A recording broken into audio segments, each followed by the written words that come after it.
മാഷേ, എന്റെ മാഷേ, പത്മനാഭ മാഷേ, എന്താണ് നമ്മുടെ ഉണ്ണിയുടെ സമനില തെറ്റിക്കാൻ ഞാൻ എന്തൊക്കെ പണി ചെയ്തു. അവസാനം കഞ്ചാവ് വീടിനെ കൊടുത്തു. എന്താ കഞ്ചാവ് വീട്? നീ എന്താണ് പറയുന്നേ? മാഷേ, ഞാൻ സ്ത്രീധനം ചോദിച്ച് നിങ്ങളെ പീഡിപ്പിച്ചിട്ടുണ്ട്, ഇൻട്രസ്റ്റ് ചോദിച്ച് ബുദ്ധിമുട്ടിച്ചിട്ടുണ്ട്. എന്നോട് ക്ഷമിക്കണം മാഷേ. എന്തൊക്കെയാ ചേട്ടാ ഈ പറയണേ? മാഷേ, മാഷിന്റെ മോനില്ലേ എന്റെ ഭാര്യ, അവളാണ് ഈ ട്രിക്കൊക്കെ എനിക്ക് പറഞ്ഞു തന്നത്. ഓമന കുട്ടേട്ടാ, ഇന്ദുലേഖേ, നിന്നെയും ഞാൻ വഞ്ചിച്ചു. ഇന്ദുലേഖയോ? നീയാണ് ഇന്ദുലേഖ. ഒരിക്കൽ ഒരു ദുർബല നിമിഷത്തിൽ ഞാൻ വഴിപിഴപ്പിച്ചതിലേഖ. നീയും എന്നോട് ക്ഷമിക്കണം. എന്തൊക്കെയാ ഈ പറയണേ? മിസ് ഇന്ദുലേഖേ, കല്യാണത്തിന് മുമ്പ് നിന്നെ ഞാൻ പ്രണയിച്ചു പോയി. നിന്നെ ഞാൻ ഗർഭിണിയാക്കി. I am sorry. അച്ഛാ പറയണ കേട്ടില്ലേ അച്ഛാ? നീ വിഷമിക്കാതെ, ഇതിപ്പൊ ശരിയാക്കി തരാം. കുഞ്ഞവരാ, ഇപ്പൊ വരാം. എന്ത് പണ്ടാരുള്ള മനുഷ്യരെ കൊണ്ട് പണിയും ചെയ്യിപ്പിക്കൂലെന്ന് വെച്ചാ ഇത് നിസ്സാര കാര്യമാ. കുഞ്ഞവര വരട്ടെ. മാഷനെ വിളിച്ച ആ കുഞ്ഞവര, ഈ കഞ്ചാവ് മൂത്താൽ എന്താ ചെയ്യാ? വെട്ടിമിക്കണം. മാഷ നല്ല കാശല്ലേ? അതല്ലടോ, പിന്നെ കഞ്ചാവ് വലിച്ച് തലയ്ക്ക് പിടിച്ചാ അത് ഇറങ്ങാൻ എന്താ ചെയ്യാ? ആഹാ, അതിനാണ്. അത് പുളിവെള്ളം കലക്കി അണ്ണാക്കിൽ ഒഴിച്ചു കൊടുത്താ മതി. ആഹാ മാഷന അല്ലടോ, അതായിരിക്കണോ. പോകാം. ആ ഹംസ ഇന്ദുലേഖയുടെ ആങ്ങളെയല്ലേ? അയ്യോ ദേ അച്ഛ, പിന്നെ ഇന്ദുലേഖാന്ന് വെച്ചോ? അല്ലേ ഇന്ദുലേഖേ? അയ്യോ, ഇപ്പൊ എത്ര കോപ്പ കഴിച്ചു? പോട കോപ്പേ. അല്ല, ഇപ്പൊ എത്ര ഗ്ലാസ് കുടിച്ചു? ഇതാരാണെന്ന് പറഞ്ഞേ? ലേഖ. ഇന്ദു പോയി കിട്ടി. അപ്പൊ ലേഖ മാത്രമേ ഉള്ളൂ. ഒരു പണി ചെയ്ത് ഒരു കവള് കൂടെ കുടിച്ചു. ഇനി ഇതാരാണെന്ന് നോക്കിയേ. പറഞ്ഞോ. ഇവളോ? ഇവൾ വഞ്ചന. വനജ. വനജ? ഏത് വനജ? എന്താ എന്തായി? എല്ലാം നോർമലായി മാഷെ. നോർമലായോ? മോനെ, ഓ മോനെക്കുട്ട, മോനൊന്ന് എഴുന്നേറ്റേ. ഓ അതൊക്കെ കൊഴപ്പൊന്നുമില്ലല്ലോ. മോനൊന്ന് നേരെ നിന്നേ. നിന്നല്ലോ. നിന്നച്ചാ എന്നെ തല്ലിയല്ലേ? ഇറങ്ങണ വെളിയില്. എന്റെ മോന് കഞ്ചാവ് കൊടുത്തിട്ട് ഇനി വേലെ പഠിക്കാത്ത കയറി അടിച്ചു വെച്ച. ആഹാ, ഇനി ഞാൻ ഈ വീട്ടിൽ നിൽക്കില്ല.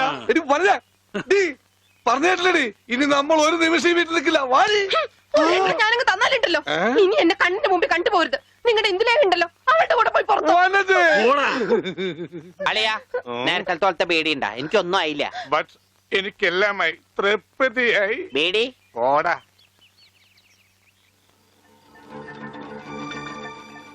ആരായി ഇന്ദുലേഖ? അത് ഞാൻ വായിച്ചൊരു നോവലാ. കഞ്ചാവ് തലക്ക് പിടിച്ച് മൂത്തപ്പോ ആ നോവലിലെ നായകൻ ഞാനാണെന്ന് കുറച്ചു നേരത്തേക്ക് എനിക്ക് തോന്നിപ്പോയി. അതുകൊണ്ട് ഇപ്പൊ മാഷിന്റെ വീട്ടിൽ കയറാൻ പറ്റാത്ത അവസ്ഥയായില്ലേ? ഞാൻ കയറിച്ചിലും വേറെ പോവാനാ? നിന്നെയാ വീട്ടിൽ നിന്ന് പുറത്താക്കിയത്? അതെ, അതുകൊണ്ട് ഞാൻ ചുമ്മാ കയറിച്ചല്ലൊന്നുമില്ല, പിന്നെ നല്ലോണം വലിഞ്ഞു കയറിച്ചില്ലും. എന്നാ ചെല്ല്. അതെ, കുറച്ച് കഞ്ചാവും കൂടെ തരട്ടെ. ഏയ് വേണ്ട, കഞ്ചാവ് വലിക്കുന്നോറും അവന്റെ ബുദ്ധി തെളിഞ്ഞു തെളിഞ്ഞു വരിക. നമുക്ക് വേറെ വല്ല മാർഗം ആലോചിക്കാം. ഇപ്പൊ എന്തായാലും ഞാൻ പറഞ്ഞില്ലേ അളിയനെ കെടുത്തോന്ന്. ഇപ്പൊ കണ്ട മണി ഓർഡർ പിടിച്ചേക്കുന്ന പോലെ പിടിച്ചേക്കണം. ഇത് നസ്യോണ് കേട്ടാ. എന്ത് മത്സ്യം? മത്സ്യോന്റെ നസ്യോണെന്ന്. ഇതിങ്ങനെ മൂക്കിലേക്ക് ഊതിക്കേറ്റും കേട്ടോ കൊണ്ടുവരാനേ. ഇവനങ്ങനെ മൂക്കിലൂടെ ശിരസിലേക്ക് തുളഞ്ഞു കയറുമ്പോൾ മിസൈൽ പാഞ്ഞു പോകുന്നത് പോലെ അമേരിക്കയിലൂടെ ഉഗാണ്ടയിലൂടെ കോതമംഗലം വഴി താഴോട്ട് പോകും. അളിയ കറക്കിയത് ശരിക്കും മൂക്ക് പിടിച്ചു. മൂക്ക് നേരെ പിടി അളിയാ. മൂക്ക് നേരെ പിടി പത്രോസേട്ടാ.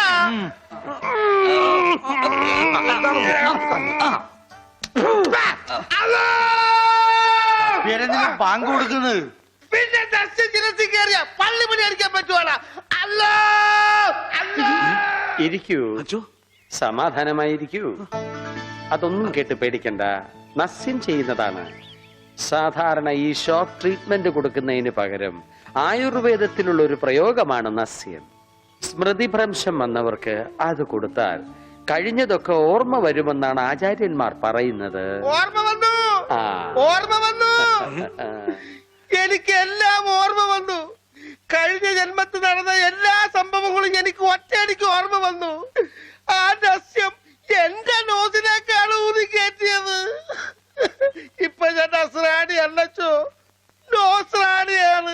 എന്റെ കർത്താവേ. അയ്യോ എടാ, അവിടെ നിൽക്കടാ. എടാ, മുണ്ടൂരാനെ, അവിടെ നിൽക്കടാ. ഇരിക്കടാ അവിടെ, ഇരിക്കുക. ആ 101 കുടം വെള്ളം കോരി തലയിലോട്ട് ഒരിക്കലും ഒഴിക്കല്ലേ. ഈ കിണറ്റിലെ മുഴുവൻ വെള്ളം എന്റെ തലയിൽ ഒഴിക്കാൻ പോവാണ്. മിണ്ടരുത്. എന്നാ പിന്നെ ഞാൻ ഈ കിണറ്റിൽ ഇറങ്ങി കിടന്നാ പോരെ? ഈ കിണറിന്റെ ആഴം എത്രയാണെന്ന് അറിയാമോ നിനക്ക്? ഇല്ല, അച്ഛൻ പോയി നോക്കിട്ട് വാ. ആ നോക്കിയിട്ട് വന്നാ കുളിക്കുമോ? കുളിക്കാം. നോക്കാം. ഏകദേശം നല്ല ആഴമുണ്ട്. ഹായ്, കാല്.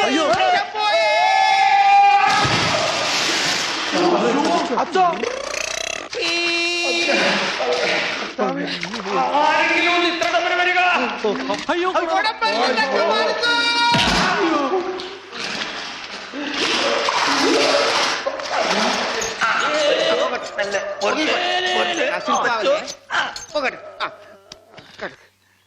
അനക്കല്ലേ ഈ മൺകിരിയുടെ തലേന്നൊന്ന് ഊരിക്കോട്ടെ. കുടത്തിന്റെ ബാക്കി അച്ഛൻ വിഴുങ്ങിയ. അച്ഛന്റെ വയറ്റിൽ ഇത്രക്ക് മത്സ്യസമ്പത്താ.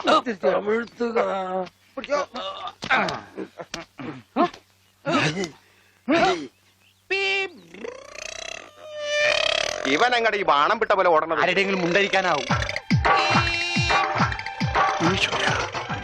അവൻ പഞ്ചവർണ്ണത്തിന്റെ മുണ്ടു പറിക്കാൻ പോകും.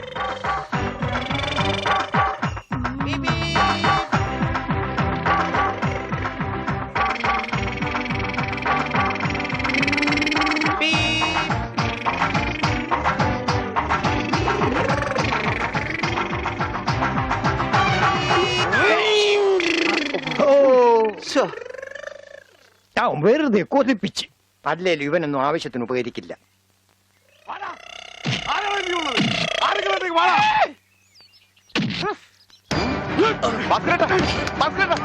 എന്താ ഈ കാണിക്കുന്നത്?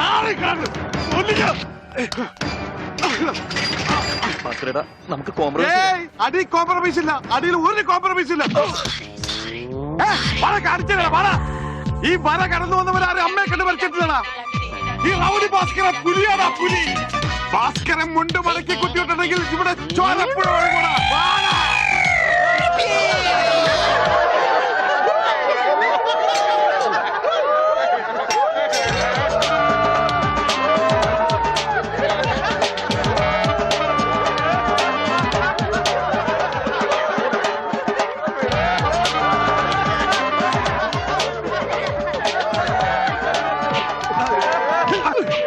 നമുക്ക് കോംപ്രമൈസ് ചെയ്യാം. അടിയിൽ കോംപ്രമൈസ് ഇല്ല ചേട്ടാ. എന്റെ അടിയിൽ കോംപ്രമൈസ് ഇല്ലെന്നാ പറഞ്ഞത്.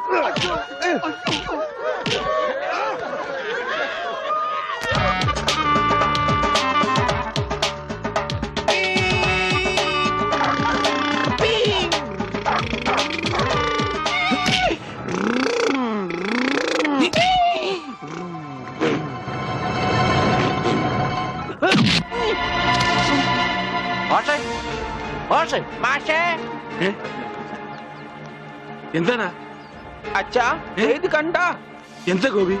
ചെക്കനെ മര്യാദയ്ക്ക് വളർത്തിയില്ലണ്ടല്ലോ, നാട്ടുകാരെ തല്ലുണ്ടു ചാവും. എന്താ ഉണ്ണി, എന്താ ഒരു പറയണേ? കുരുത്തക്കേടായിട്ട് ഒപ്പിച്ചു വന്നിട്ട് കൂസലില്ലാതെ നിൽക്കണം കണ്ടില്ലേ? നാട്ടുകാർക്ക് മുണ്ടെടുത്തോണ്ട് നടക്കാൻ പറ്റില്ല വെച്ചാ ഇവിടെ മനുഷ്യർക്ക് നാണോ മാനായിട്ട് ജീവിക്കണം. ഇവനെ പിടിച്ചു വല്ല ചങ്ങലയിലുണ്ടാവും. ഞാനിത് എങ്ങനെയാണോ സഹിക്കുക? ഈ വീടിന്റെ മുറ്റത്ത് വന്നിരുന്ന ഒരുത്തർ ഇത്ര കർക്കശമായിട്ട് സംസാരിച്ചിട്ടില്ല. അപ്പൊ സ്വന്തം മോനെ നാട്ടുകാർ കരുതി പിടിച്ച് തള്ളുകയെന്ന് വെച്ചാൽ ഹായ്, ആരത്ര ഉണ്ട് അച്ഛാ? ഉണ്ണി അച്ഛനെ കരുതി തള്ളിയിട്ടു. ഒന്നുമില്ല. ഞാൻ അരുത്, പാവത്തിന് അടിക്കരുത്. പറയുന്നത് കേൾക്കൂ, അടിക്കരുത്.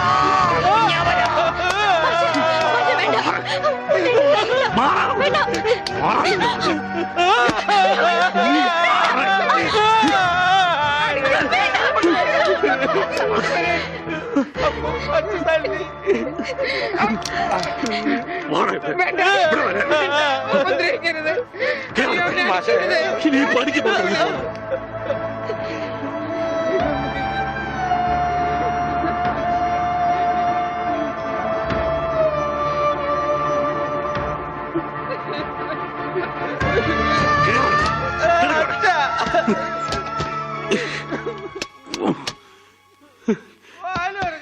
വേണ്ടായിരുന്നു, ഇവനെ കണ്ടു കിട്ടണ്ടായിരുന്നു.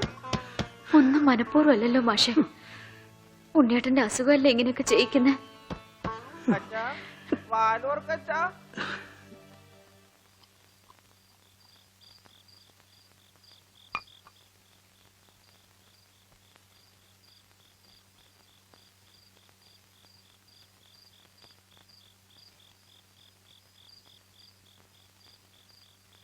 എന്തിനാ ഇങ്ങോട്ട് പോന്നേ? അവിടെ തന്നെ കിടക്കായിരുന്നില്ലേ തമ്പുരാട്ടിക്ക്? അങ്ങനെ ഒരു ആവശ്യം വന്നാ ചിലപ്പോ കിടക്കേണ്ടി വരും. അത്രയ്ക്ക് കടപ്പാടുണ്ട് ആ വീട്ടിനോട് എനിക്ക്. അതായത് നിനക്ക് അവിടെ പോവാണ്ടിരിക്കാൻ പറ്റില്ലാന്ന്. ദേ അതെ, നീ എന്റെ പെണ്ണ, എന്റെ കൂടെ പുറക്കേണ്ടവള്. അപ്പൊ ഞാൻ പറയുന്ന അനുസരിക്കേണ്ടി വരും. അങ്ങനെ ഞാൻ ആർക്കും വാക്ക് കൊടുത്തിട്ടില്ല. അമ്മോ, നീ അകത്ത് പോ. തമാശ പറയല്ലേ.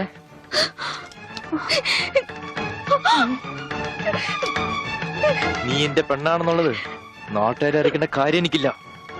എന്നാലും നാട്ടുകാർ കാണുക എനിക്ക് പാല് കെട്ടണം. അതിനെന്നെ കൊണ്ടായില്ലെങ്കിൽ ചാവണതാ ഭേദം. അല്ലെങ്കിൽ നിന്നെ കൊല്ലണം.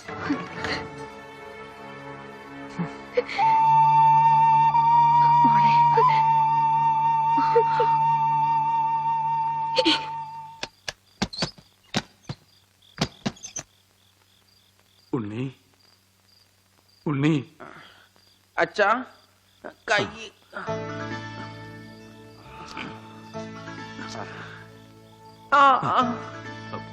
അച്ഛൻ തല്ലിയത് മോന് വല്ലാതെ നൊന്തോ? അമ്മ പറഞ്ഞല്ല, അച്ഛൻ തല്ലിയത് ഞാൻ നന്നാവാൻ വേണ്ടിട്ടാണ്. ഞാൻ നന്നായി അച്ഛാ. അച്ഛൻ എന്തിനാ കരയണേ? എന്നെ ഇഷ്ടായില്ലെങ്കി എവിടെയെങ്കിലും കൊണ്ടേ കളഞ്ഞേക്ക്. എന്താ ഉണ്ണി ഇങ്ങനൊക്കെ പറയണേ? ഇവിടെ ആർക്കാ നിന്നെ ഇഷ്ടമല്ലാത്ത? എല്ലാവർക്കും എന്നെ ഇഷ്ടാണോ? പിന്നെ അച്ഛൻ എന്നെ ഇഷ്ടാണോ? അതെ, സത്യം. സത്യം. എന്നെ എന്നെ പുറത്തു വിടുവോ? എന്തിനാ? വെറുതെ കാണിക്കാനാ? പിന്നെന്തിനാ ഇപ്പൊ പുറത്തു പോണേ? എന്റെ കഴുത്തെ പിടിച്ച് തള്ളിക്കൊണ്ടെന്നില്ലേ? ആര്? ഗോപിക്കുട്ടനോ? ആ, ആ, അവന്റെ മുണ്ട് എനിക്ക് പറിക്കണം. എന്നെ അനുഗ്രഹിക്കൂ അച്ഛാ. എന്നെ പുറത്തു വിടൂ, പുറത്തു വിടൂ അച്ഛാ. ഗോപിക്കുട്ടരെ ശരിയാക്കണം.